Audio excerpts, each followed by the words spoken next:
So yeah, I'm not gonna be all crazy and whatnot about this video and saying, oh, we got the 5.3 V8 engine, got the Premier package, got 22 chrome inch rims, and honestly, it's one of the most beautiful cars that I've ever seen in my entire life. That is crazy. That is not the type of video we're doing here today, because today we're doing 5 things that I hate about the 2017 Tahoe.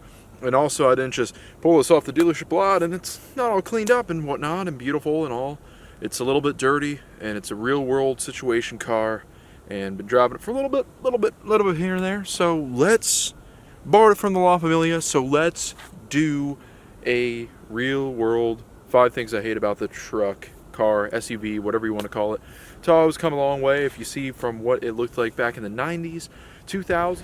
So the first thing that I hate about the 2017 Tahoe, out here in the middle of nowhere, even though it's part of it. So the first thing that I hate about the 2017 Tahoe is the ground clearance. There is absolutely no ground clearance in this Tahoe at all. I'd say that most early 2000 cars, mid 2000 cars have way more ground clearance than this. Just look at the ground clearance of this car. There is absolutely none at all. If you try to go on some light trails, you better be worried about scratching lower valances and possibly some underneath components of this vehicle, because there is nothing there anymore. I swear, vehicles nowadays just keep getting lower and lower. Just look at the new Silverado, for instance.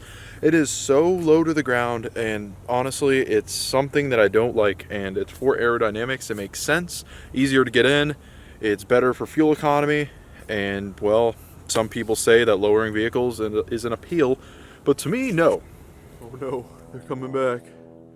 Flying north for the spring. Second thing that I hate about the 2017 Tahoe, and I mean, it's kind of current year, right, because they still look like this, is on the inside. And this is something that means a lot to me. It's very personal, and some people don't go for what I would want on the inside of this car. So it kind of makes sense to a lot of people and why that it would be outfitted like this. And I'm not gonna be nitpicky about little package things. This is something that I think is a standard. And let me show you right here. Let me get the door. That is the middle right here. Let me sit on side. That is this middle compartment right here. I can't sit up. This is your standard nowadays. People love this a lot. You got all that room for compartments, cup holders, whatever you want to put there. But honestly, I like the roomy feel of having a bench seat in the front. Flipping it up, you got the bench seat perfect, and it's great, and you got room for your legs. You can put stuff there easily, in my opinion, but this is what they don't give you in these cars anymore. Yeah, it's so low to the ground you can't even tell that there's even tires on it.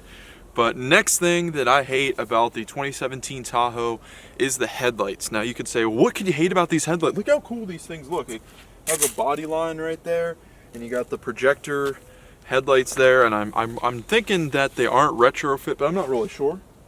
But they do look cool. High beams, fog lights are halogen though, and this turns into what is in the inside, HID bulbs. I'm not hating on the bulbs themselves, but let me spark them on and I'll show you what I think about them.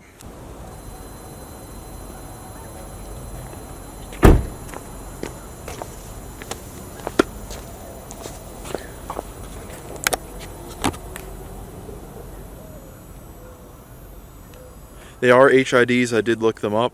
They're not too expensive either, and they are very bright and illuminate great on the road, but I just do not like that color, man. I mean, when you see other cars like this, especially those semis and those new lights that are coming out, and that white light, that almost bluish in a lot of them, especially the cars that do actually put out a blue light, I just think it's terrible. I think it's awful.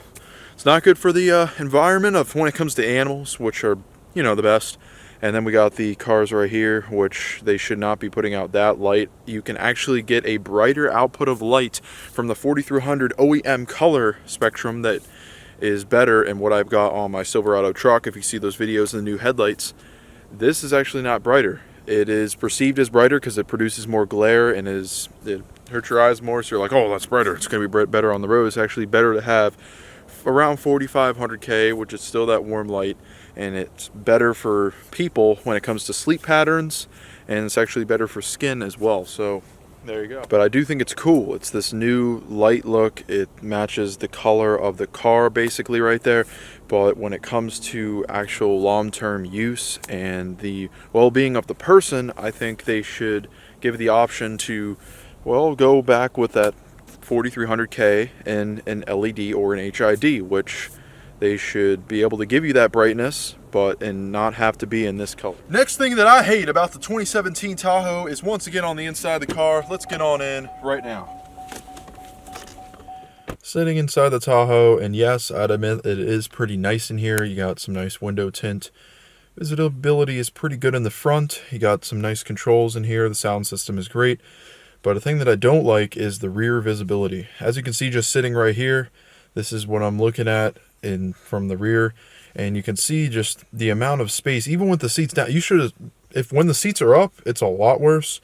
But right now, you can just see that there is a lot of spaces right here, back there, that you just cannot see out of. So they are blind spots, and whenever you're backing up or anything, it's pretty difficult. You do have a rear view camera equipped, but I don't really trust that. I like to just turn around myself. But when I look back there, it's not too good on visibility. That window's not very big. The old ones have big windows though.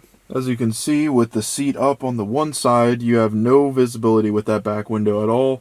And there's also a third row back there. So you put that third row back there also with a whole crew of people, well, you're not going to be able to really see out the back at all.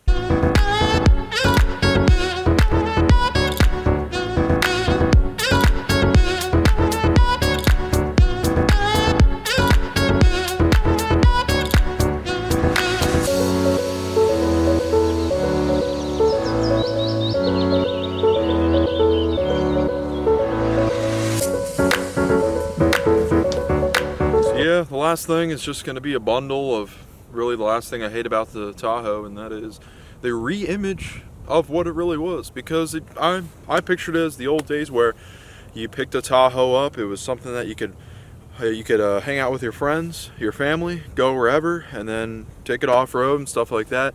But as vehicle prices climb and things get newer and nicer, well, you're not going to be doing that with a vehicle that weighs probably 1,000 pounds or more, also about $20,000 more than it used to be.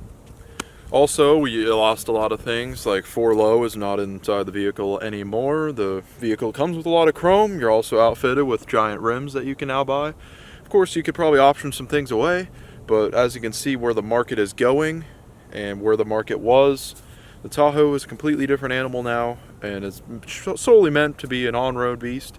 Of course, you could go with a lot of lift and put on massive tires, but there was a lot of people that probably bought these cars in the past that were thinking, you know, I want to get a vehicle that I can have fun with in some remote locations, but also the on-road amenities and be able to be comfortable with a full-sized family. Oh, and where are my manners? Here's what the car sounds like.